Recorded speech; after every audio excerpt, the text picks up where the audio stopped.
Hmm.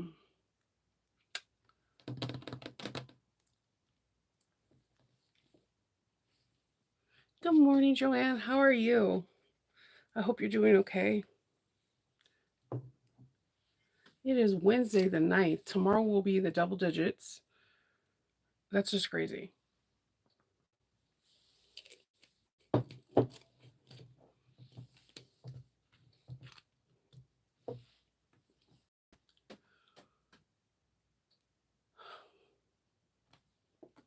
I am mentally trying to get myself prepared to clean um a portion. I've been cleaning small portions of my room every day.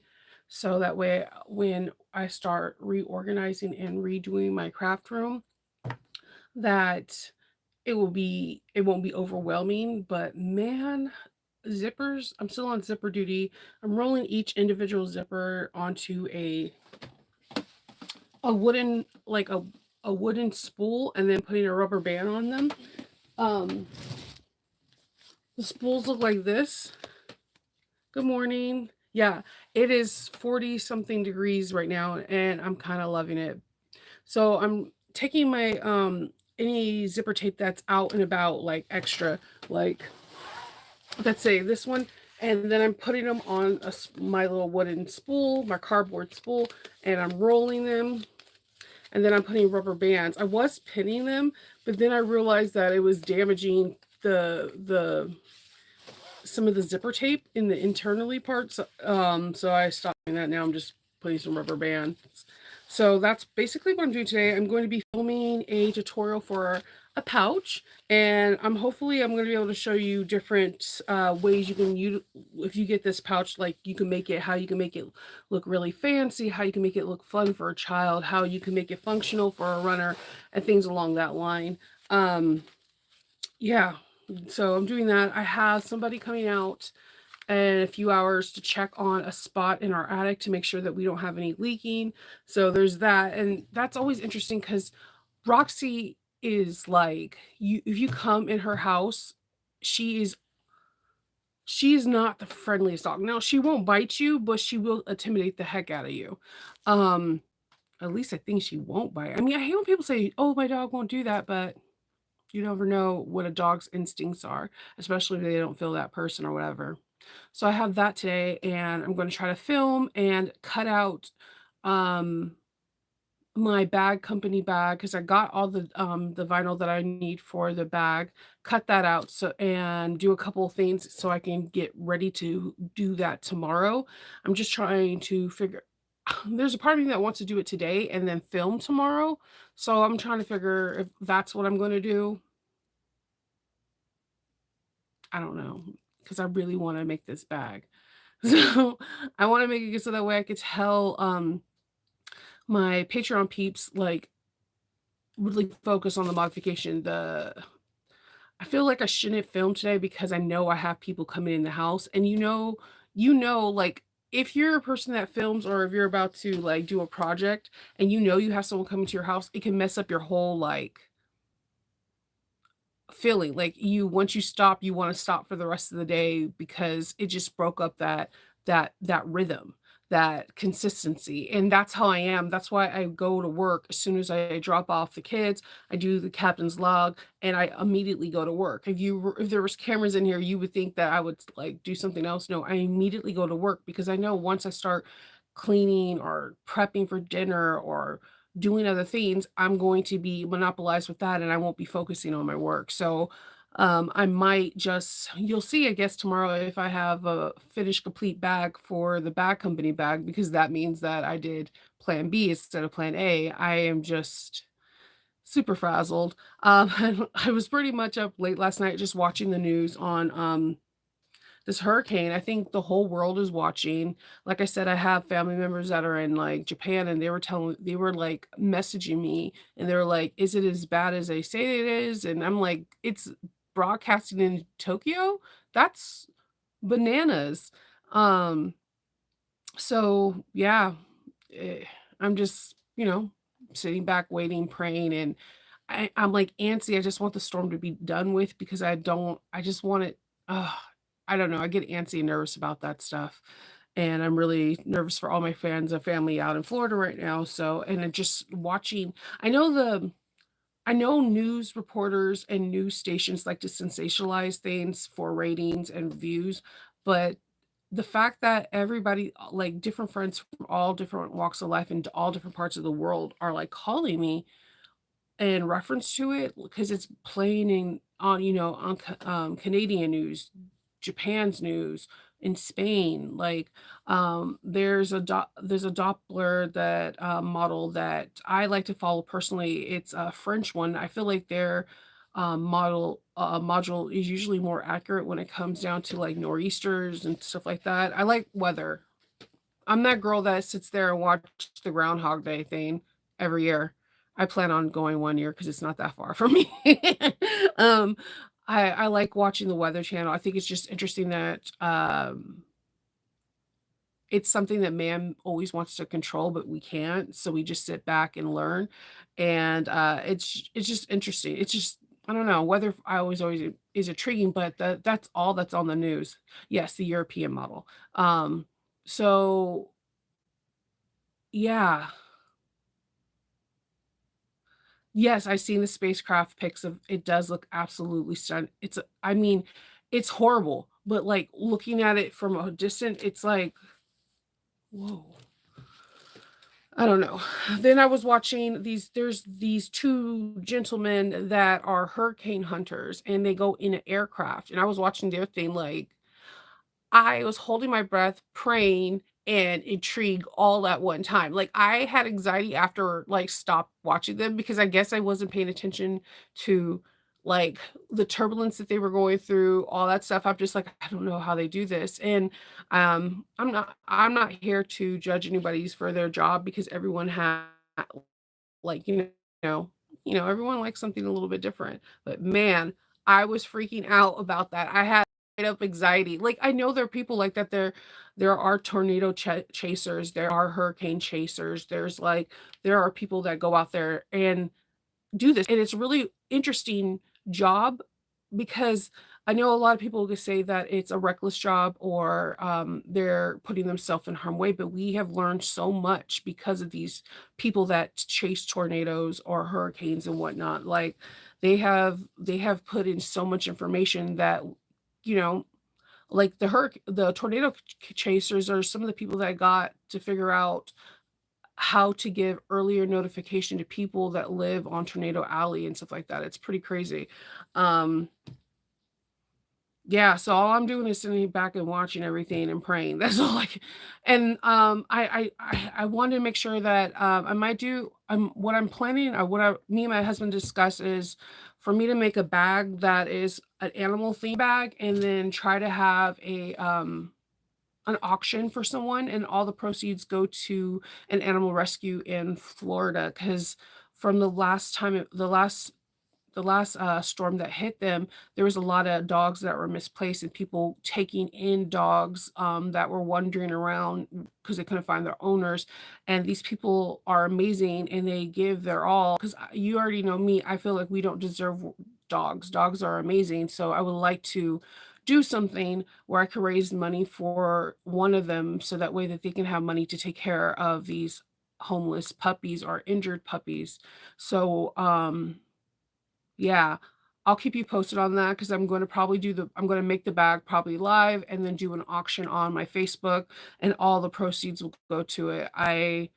I gotta do something. I can't sit back and do nothing. I think that's what's making me antsy. It's because I have no control over the situation. I go to a therapist and I have a psychiatrist because I have seriously back control issues. If I can't control it, it makes me spiral. And this kind of situation is I know in the grand scheme of things, I can't control weather. I'm not freaking Storm from X-Men.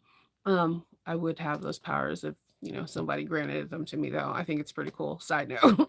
But but I not doing anything is not acceptable. So yeah.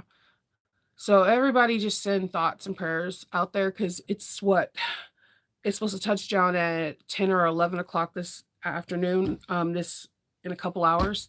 So yeah. Yes, it is. It's definitely heartbreaking 'cause I would hope if I was separated from Loki from some natural disaster, that somebody would take him in and try to relocate us back together, and taking a dog in of my size is no small platitude. You have to he eats large quantities of food. He is incredibly needy. He'll become your personal shadow, and I know when Loki's sad, he whimpers and cries nonstop. So the only time when he that if he's like that, like if he doesn't feel good, he has a baby, a stuffed animal. So these people are, comforting them, providing choice for them, giving them exercise. So I'm trying. If you guys know a good place in Florida that look for dog rescue, please put in the comments and I'll research them because I definitely want to do something to raise money to go to them. I know I wish I can have enough money to raise it for people, but right now, dogs are so easily when they're misplaced, people just they're not a priority. So the people that go out there and to make them a priority, they have my heart. They totally have my heart. That is awesome. That is awesome. That because I think they should. I understand. It's a very controversial thing because although I know having the hurricane shelters allowing them to bring the dog is an amazing thing. I know a lot of people that are afraid of dogs that have a deep rooted fear for them. So it's like a catch 22. It's freaking crazy. And the thing is that every time this happens, I feel like we're not prepared. And then I'm like, how do we get prepared for something? I know the president said that there's gonna be like this storm of the century. I was watching that as well. So this is crazy. I mean, because right now in October, we're only, a handful of weeks out for us, voting. So you would think all the craziness in the news would be just solely that. There's, like, hardly no focus on that, and it's really, really crazy.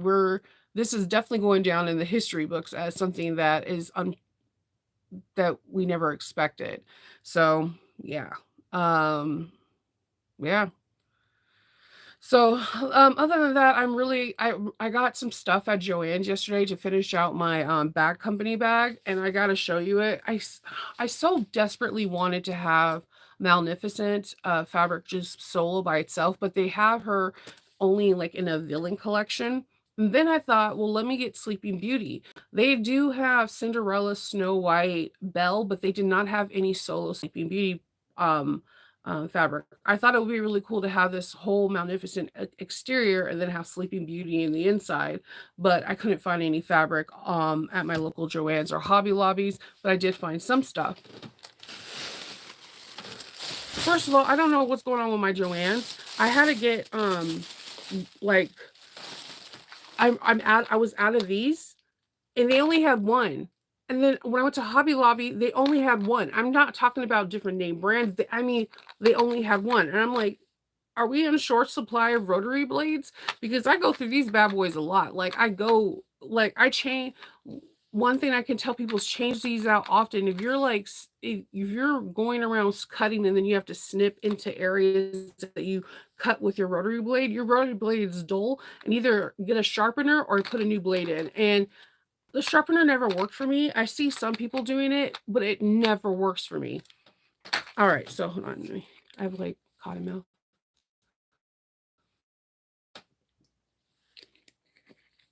Light rain. So I got this fabric for the inside of the it's like all the villains in their symbols. So you got Hades, Ursula. So you have all of their villains, the poison apple, Magnificent's crow. So you have all these really cool ones. So I thought this would be really cool because they even have Scar. My daughter told me I asked a serious question. I'm asking you guys this question to see if you know. Is Scar's name Scar? And my daughter gave me a very surprising answer, and it threw me off. so, um, so like they have it, and then you have Magnificent's dragon right here. So this is going to be the interior. You order your blades online? Yeah, I needed them with the quickness because all my blades are out. And I was like, "What? There are no blades at Joann's or Hobby Lobbies." I got the only pack. I don't know what's going on. So I have I'm also going to be filming this week or early this weekend Aura Rosa's new pattern, and I wanted something super fun and playful, kind of out of my thing. I seen this Juicy Couture patch, and I was like, I want to make a Juicy Couture bad baddie a bag baddie, and they had Juicy Couture vinyl. What in the ever loving? I had to get a yard of this because I was the kid that was in, middle school with the juicy on your butt and everything like that. So it's bringing back childhood. So I'm going for that. Yes, another Aura Rosa patterns. We're testing it right now, and Alexis is brilliant. That's without being said. So I'm going to make it in this. Isn't this beautiful? Doesn't this bring you back to the early 2000s? So with that, I did a coordinating one. I can't tell you. I can't tell you when it comes out yet. I did a coordinating smooth black vinyl for the coordinating pieces for it. So I thought this is cool.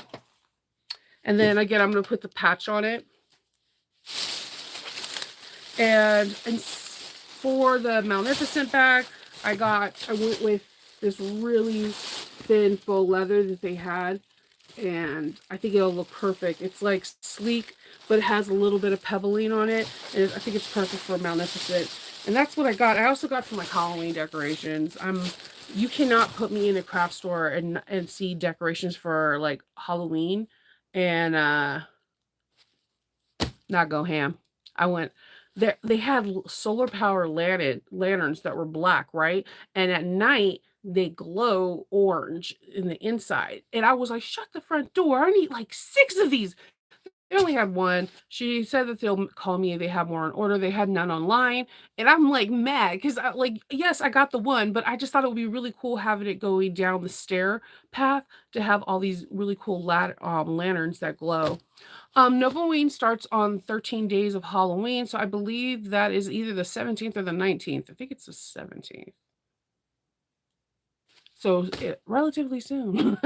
I'm working on different projects that we should have. We're going to be making everything from hats to bags to decor. We're going to be working with free patterns that you have to get from like the big four, like a little bit of everything. So that way, you're not paying an arm and a leg for Novoween, but I'm having fun researching and looking at new stuff. There's so many cool designers out there. There's just like so many cool designers. Um, so yeah, that's what I'm doing. So Novoween will be starting soon, but yes, I'm kind of obsessed with this. This was at Joann's, guys. Look at how it's so pretty. So I'm gonna put the big Juicy on. I couldn't find, like, I wanted to find the big, how like they would have Juicy on the back of the butt. I want to find just a big Juicy. If anybody sees any of Birdie patches that just say Juicy, like the Juicy Couture, let a sister know because I would like to put that on the back of the bag because I think that is classic Juicy Couture. You hear Juicy Couture, you think Paris Hilton, you think Nicole Richie, you think 2000s, you're thinking razor pink phones, and when girls wearing velour pants, which are super not friendly when you're sweating, that say Juicy on the butt. So I just thought this would be really cool to have on a bag. That was unexpected. It just came out of nowhere. Because Tim Pack. Okay. I know. I need to get more I go through a lot of blades. When it's bad when I have to use my iridescent ones. Okay, so every every Advent calendar I've ever got has like those iridescent rotary ones. And for me, they don't work well. Like I don't know if the metal's not that strong because of the plating of the iridescent, because plating takes a very long time on hardware or in any kind of metal. And I feel like it weakens it. Like if you ever look at your antique brass and your rainbow, I guarantee you're more than likely to bend a piece of iridescent hardware than you are a antique or a nickel, because these are like natural color metals. When they have to do plating, it's not as strong as its counterparts. Um, with that being said, you know I love some colored hardware, but yeah, the rotary blades, if they're the rainbow ones, they don't last a week.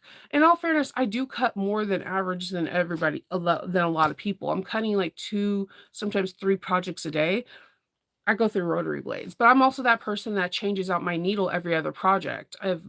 Or sometimes every day. If I'm on the machine for 8 hours, I change my needle for the next day.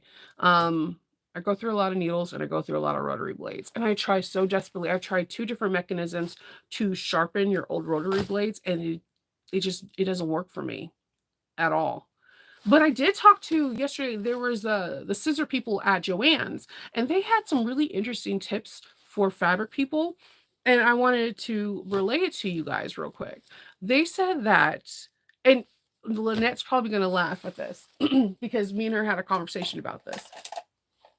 When you're cutting, do not just cut with your snips unless it's like a corner that you need to fully go all the way down and do this. They also say don't do this. When your fabric scissors are meant to be cutting through material. When you're cutting through air, you're dulling your blades. When you're just like doing this, you're dulling your blades. You're dulling your blades if you only cut from one part of it as well. So I thought that was very interesting. They said the same thing about oiling. I've told you guys numerous times about oiling your scissors, because it's important. It's even a drop of oil on your rotary blade actually helps tremendously too. It's important to keep them not having rust or whatever. But I thought that was the interesting thing, dry cutting. That's how he called it. He said, do not dry cut with your scissors. No one's ever told me that.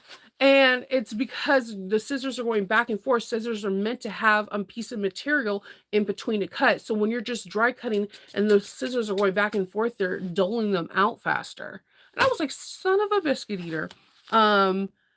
So yeah, I learned a couple of things yesterday talking to him when I was waiting in line for fabric getting cut. So yes, and he actually recommends, and this is the only thing that I need to do more research. He recommends that fabric scissors should be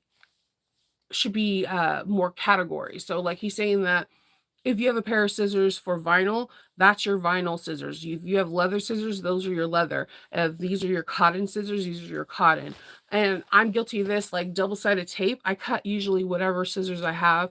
It should have its own, because the glue residue can mess with the sharpness of the scissors as well. So I thought that was very, very interesting. I did not know these things. I dry cut, like I play with things. I don't know. I don't know. I know I'm not. I can't be the only person that has dry cut before, but don't do it. Um, and don't just use one part of your scissors, because what it will do is it'll dull that part out and make the other part sharp and just throw off your whole entire scissors. So use long strokes. Teflon scissors for DST. I know. I usually have like really cute snippers, but I don't know if anyone else room is like mine. My snippers go just like MIA, completely gone. Like there is a vortex. There has to be a crack in my foundation that sucks in double-sided tape, snippers, and I want to say like screwdrivers. I go through so many screwdrivers, like, and I like to buy the pretty fancy ones that are in Lauren's shop, because they're pretty. I'm not gonna lie, this, because it looks like this, I can locate it anywhere, but as you can see, there's double-sided tape and everything on it. Because it is like this clear bulb thing, I can find and locate this anywhere versus having like a black screwdriver or orange or whatever. So this, I feel like, is a very genius idea, because if you're like me and you have ADHD or OCD or something like that, it's easy when you're scanning the room to locate this, because this is like, it doesn't look like it belongs in the room. I have nothing clear in the room, so other than rulers, so it grabs my attention. That's why I also usually get scissors that are different colors, because that way, if I'm like on the other side, I can look, and I'm scanning for scissors, I can locate them. So that, Teflon scissors. Yep. Dry cutting is a real thing because apparently the scissor guy said that that's when he's repairing, he could tell when people are dry cutting. So, yeah, just wanted to share that information with you. Well, I am going to stuff my face, try to figure out, drink my green drink, which I'm like beginning to love green juice. I have no idea how it happened, but I love it. And then figure out if I'm going to proceed on with a company bag or if I'm going to film. Either way, something will happen today. So, oh, I know. Did you did you I show you the beginning of my back company bag? You I'll show you the feathers because I have them right here. So the flap, oops, there goes pattern pieces. He goes, isn't this cool? I'm making a magnificent one. This took 100 feathers, more than 100. I lost count after 100. So it has the magnet still on it, but just feathers. So we're going to be magnificenting out it today. I'm really excited about this, and yeah, I'm excited to do some stuff with Patreon too. Patreon, we're going to be starting on the breakdown of it on Tuesday, so we shall have that. All right, everybody have an awesome day. Everybody that's in Milton's path, I am thinking, I am praying, I am anciently waiting with the rest of the world. And if you need me, just reach out to me. I'll be there. I will talk to you all later, and I hope everyone has a great and wonderful day. Stay whimsical. Bye.